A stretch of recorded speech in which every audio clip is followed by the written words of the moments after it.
সারা বিশ্বে বর্তমানে আতঙ্কের আরেক নাম আমেরিকা। দেশটির ক্ষমতায় যেই আসে সেই কোন না কোন অজুহাতে টার্গেট করে আরেকটি দেশকে আক্রমণ করে। এরপর সেই দেশের অর্থ সম্পদ লুট করে অন্য আরেক দেশের দিকে নজর দেয়। আমেরিকার সর্বশেষ লালসার শিকার ইরান। দেশটিতে হামলার লক্ষ্যে আগে থেকেই এর প্রতিবেশী দেশগুলোতে ঘাঁটি গেড়েছে আমেরিকা। গত বছর ইরানে হঠাৎ হামলা করে ব্যর্থ হওয়ার পর বছর আবারও ইরানে হামলা করেছে আমেরিকা। লক্ষ্য একটাই, আর তা হলো আন্তর্জাতিকভাবে তেলের নিয়ন্ত্রণ গ্রহণ করা। আর তার এই অপকর্মের প্রধান সহযোগী তথ্য প্রযুক্তিতে উন্নত ইসরায়েল। ইরানে গুপ্তচর ব্যবহার করে সর্বোচ্চ ধর্মীয় নেতা আয়াতুল্লাহ খামেনিসহ দেশটির সর্বোচ্চ অনেক নেতাকে হত্যা করেছে আমেরিকা ইসরায়েল।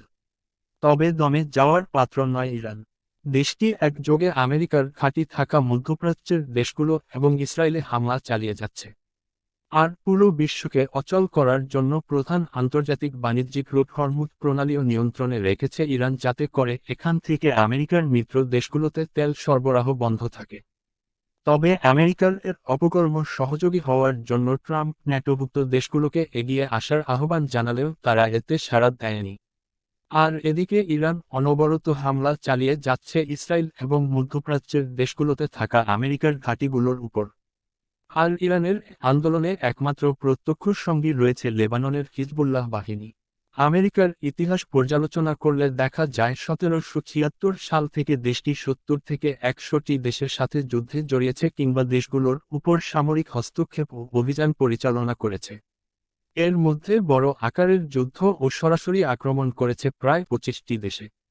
আমেরিকার সরাসরি হামলার শিকার হয়েছে Vietnam, Iraq, Iran, Afghanistan, Panama, Korea এবং গ্রেনাডা। এছাড়া সামরিক হস্তক্ষেপ কিংবা অভিযান করেছে Libya, Syria, Somalia, Yemen, Pakistan ও চিলিতে। এছাড়া সম্প্রতি ডোনাল্ড ট্রাম্প ভেনেজুয়েলার প্রেসিডেন্টকে তুলে এনে বন্দী করে রেখেছে।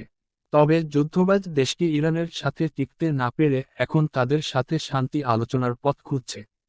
তবে এই যুদ্ধে আমেরিকা পিছু হটলে অন্যান্য যে দেশগুলো তাদেরকে ভয় পেত, তারা অনেকটা সাহসী হয়ে উঠবে।